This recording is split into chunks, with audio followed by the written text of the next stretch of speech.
Hello. If you've come to this video, the title probably caught your attention. Urologist. Men who know this can satisfy any woman, men's sexual health. It's a strong title, I know.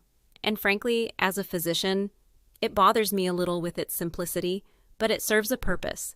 To start a conversation about a detail that most men and even many of my colleagues completely ignore when it comes to the quality of an erection, especially after 60 or 70. There is an almost universal mistake, an instruction that men give themselves in the heat of the moment that may be ironically sabotaging the result. The idea that to have a firmer, longer-lasting erection, you need to use force. Today, I want to propose the exact opposite. I want you to understand how learning to let go, to relax a specific part of your body, can be one of the best-kept secrets to reclaiming confidence in sexual function. And no, this is not a promise of a cure, but an invitation for you to understand your own physiology in a new and more intelligent way. Allow me to introduce myself. I am Dr. Emily Carter. I completed my medical degree at Johns Hopkins University, where I also did my residency and doctorate in urology.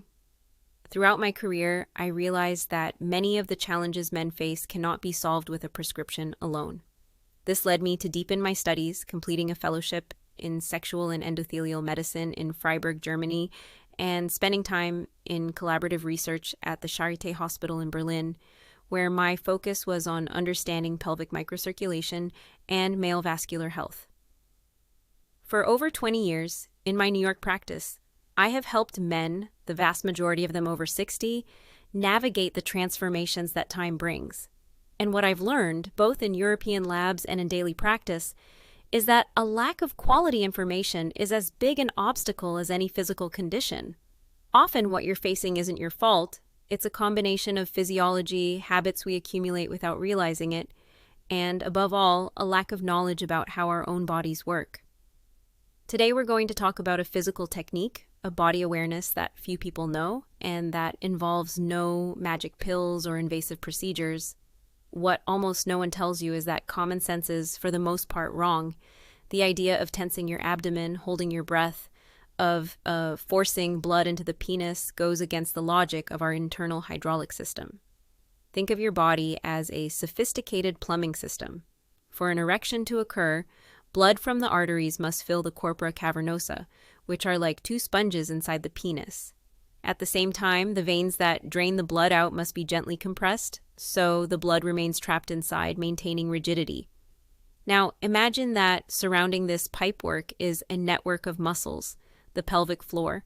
It's a kind of muscular trampoline that runs from the pubic bone in the front to the tailbone in the back. When you tense these muscles excessively due to anxiety or the habit of using force, it's as if you're stepping on the hose.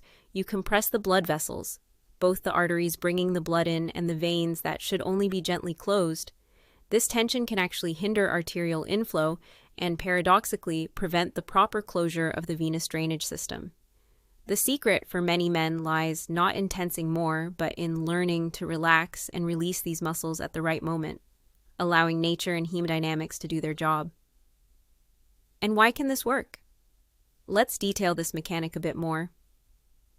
An erection is, in essence, a neurovascular event. It starts in the brain with a stimulus, which sends nerve signals down the spinal cord to the pelvis. These nerves release a key substance, nitric oxide, which acts as a chemical messenger telling the smooth muscle in the penile arteries to relax. When these muscles relax, the arteries dilate, they open up, allowing a massive inflow of blood. This entire process is governed by the parasympathetic nervous system, our rest and digest system. It is the system of relaxation. When you are tense, anxious, holding your breath, you activate the opposite system, the sympathetic, the fight or flight one. This system does the exact opposite. It constricts blood vessels in areas not essential for immediate survival, like the periphery and the genital region, to divert blood to the large muscles, the heart, and the brain. Therefore, when you learn to use your breath, especially diaphragmatic breathing, to consciously relax your pelvic floor, you are, in practice, sending a safety signal to your brain. You are saying, it's okay, you can activate the parasympathetic mode. This relaxation tends to facilitate the dilation of the arteries. At the same time, maintaining proper tone in the pelvic floor without that exaggerated tension, creates the ideal condition for the incoming blood to compress the drainage veins against the tunica albuginea, the sheath covering the corpora cavernosa.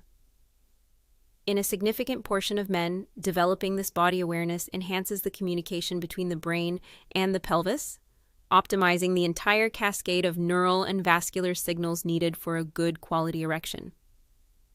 So how can we turn this theory into a daily, accessible practice? I like to use an approach I call a habit stack. We start with a very simple base and build upon it layer by layer. The first layer, the foundation of everything, is breathing and pelvic awareness. What is it? Lying in bed in the morning before you even get up, or sitting comfortably in a chair with your feet on the floor, close your eyes for a moment, place one hand on your abdomen, inhale slowly through your nose, and feel the air fill not your chest but your belly. Feel your hand gently rise. As you do this, try to notice what's happening down below in your pelvis. The sensation you should be looking for is a slight lowering or expansion of your pelvic floor, as if you were relaxing to begin urinating, but without any force. As you exhale slowly through your mouth, feel your abdomen fall and your pelvis return to a neutral position. Why can this help? Because this deep abdominal breathing is the quickest and most effective way to activate the parasympathetic nervous system, the relaxation system, which, as we've seen, is essential for vasodilation. How to start today? Simply do 10 cycles of this slow, conscious breathing in the morning before you get out of bed. The only caution is don't force anything. The movement of your abdomen and pelvis should be subtle, a natural consequence of the air moving in and out. Once you feel comfortable with this first layer, we can add the second, the reverse Kegel. The name may sound technical, but the idea is very simple. Most men have heard of Kegel exercises, which involve contracting the pelvic muscles, the ones you use to stop the flow of urine. This exercise is important for muscle tone, but practicing it excessively without the counterbalance of relaxation can lead to hypertonicity or chronic tension. The reverse Kegel is the opposite. The focus is not on contracting, but on actively releasing, lengthening, and letting go of these muscles. The sensation is of completely releasing the tension in the area between the scrotum and the anus. Why can this be beneficial? Because, as we've discussed, this practice releases the tension that may be acting like a clamp, obstructing the ideal blood flow to the penis. How can you start practicing today? A good time is right after urinating. After you've emptied your bladder, remain seated on the toilet for a minute. Close your eyes, breathe as you learned in the first layer, and simply practice the sensation of completely relaxing the entire pelvic area without any force to push out more urine or to contract anything. It is an exercise in non-doing. The cautions here are important. This is not a strength exercise. If at any point you feel pain or a sharp discomfort, stop immediately. The third layer of our habit stack concerns something you do for hours every day, your seated posture. Many men, especially those who work sitting for long periods, adopt postures that create chronic compression in the pelvic region. Sitting on the edge of the chair leaning forward, or more commonly slumping in the chair with the pelvis tilted back, can compress vital nerves and blood vessels for erectile function, such as the pudendal nerve. This nerve is responsible for much of the sensation in the penis and for commanding the contraction of some important muscles for rigidity. Proper posture helps keep the pelvis in a neutral position, avoiding this chronic compression, and ensuring that nerve communication and blood flow are not impaired throughout the day. How to start applying this today? It's very simple. Set a discrete alarm on your watch or phone to go off every hour. When it rings, you don't have to do anything complicated. Just stand up for a minute, stretch your legs, and when you sit down again, adjust your posture. Feel the two bones at the base of your buttocks, the sit bones well supported on the chair, and try to keep your spine a bit straighter without stiffness. If your chair doesn't offer good support, using a small cushion in your lower back can help. This small interruption and readjustment, repeated throughout the day, can make a significant difference to your pelvic health in the long run. Now, I need to go back to that title and reframe it with the responsibility the topic requires. The idea of satisfying any woman is a dangerous simplification and, let's be honest, a bit outdated. It places the entire burden of sexual satisfaction on the man's shoulders and reduces intimacy to a purely mechanical act of performance. Satisfaction in a relationship is and always will be a two-way street. It is built on emotional connection, open communication, affection, intimacy, and the mutual desire to give and receive pleasure. Erectile function is an important component of this equation, no doubt, but it is far from being the only one. The technique of pelvic awareness and relaxation I am teaching here has one primary goal: to increase your confidence and improve your bodily function. By feeling that you have more control, less anxiety, and a more consistent physical response, you become a more present, more relaxed, and more connected partner. And it is this presence, this confidence, that contributes much more deeply to a full and mutual sex life than simply the rigidity of the erection. Therefore, the goal is not to become a performance machine, but a man who is more aware of his body and more self-assured. For you to succeed with this approach, it is equally important to know the common mistakes that can sabotage your progress. The first and most frequent is holding your breath during arousal. This, as we've seen, activates the stress system and increases overall tension in the body. The second is forcing with the abdomen and pelvis in a desperate attempt to force or maintain the erection. Remember, the command is to relax. The third mistake is focusing only on contraction on the traditional Kegel and never practicing relaxation, the reverse Kegel. It's like going to the gym and only doing the lifting part of the weight, but never the controlled lowering. The fourth is maintaining poor posture during the day, creating chronic compression that you then try to reverse in a few minutes at night. And, perhaps most importantly, is the mistake of anxiously focusing on the end result, the erection, instead of concentrating on the bodily sensations of the moment, on the pleasure, the connection, and the process. Anxiety is the number one enemy of an erection, and the best way to combat it is to shift the focus from performance to sensory experience. I imagine that by now some objections may be forming in your mind. Perhaps you're thinking, "Doctor, this all seems very complicated." I understand. My suggestion is start with just the first layer, the breathing. It is the foundation of everything.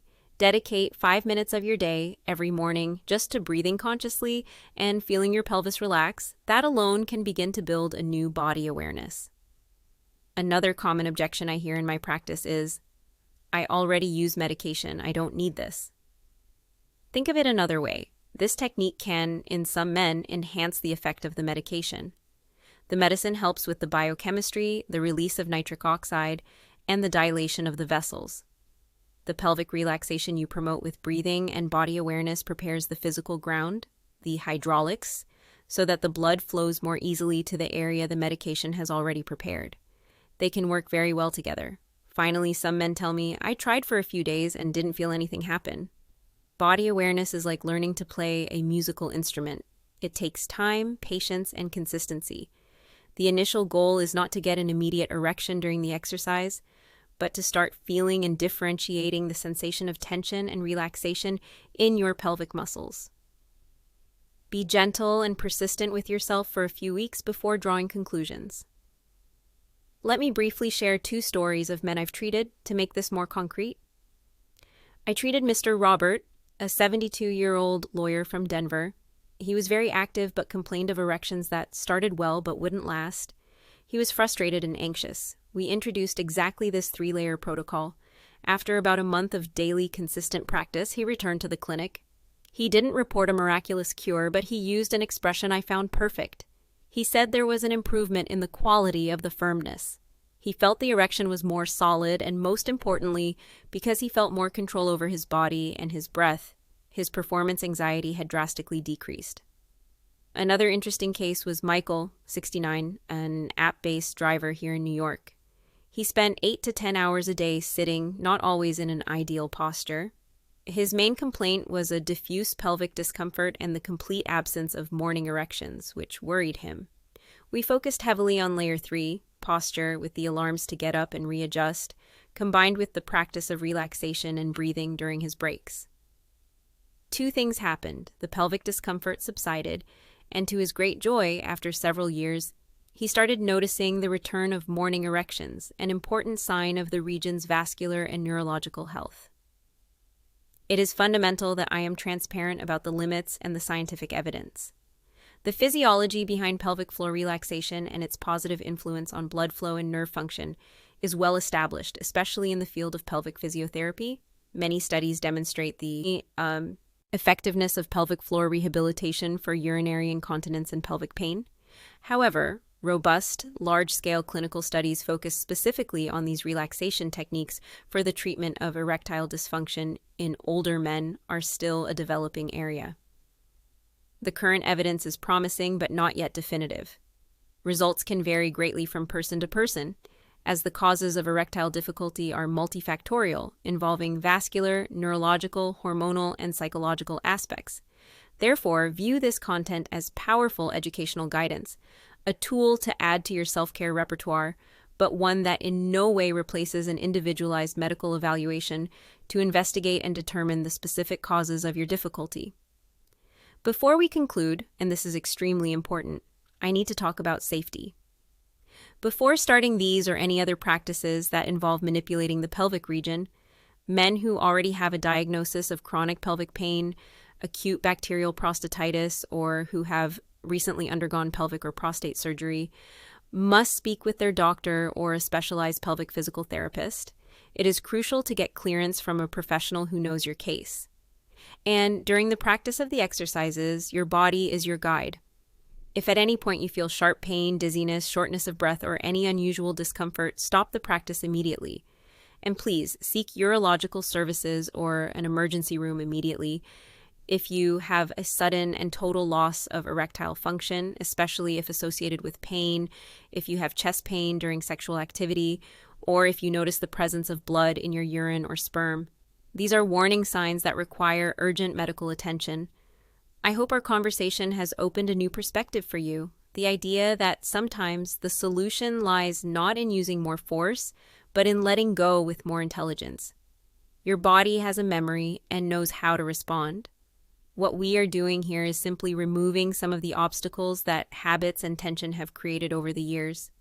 Consistency is much more important than intensity. A little bit every day yields far more lasting results than a lot once a week.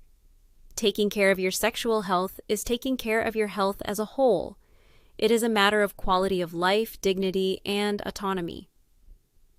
If this information made sense to you, if this perspective brought any new light, please comment below with your city and state. Knowing where you are all watching from helps me create content that is increasingly relevant to your reality. And if you thought of a friend, a brother, or a brother-in-law over 60 who could benefit from this conversation, please share this video with them. Sometimes quality information from a reliable source can be the first step toward a great change. A big hug and take good care.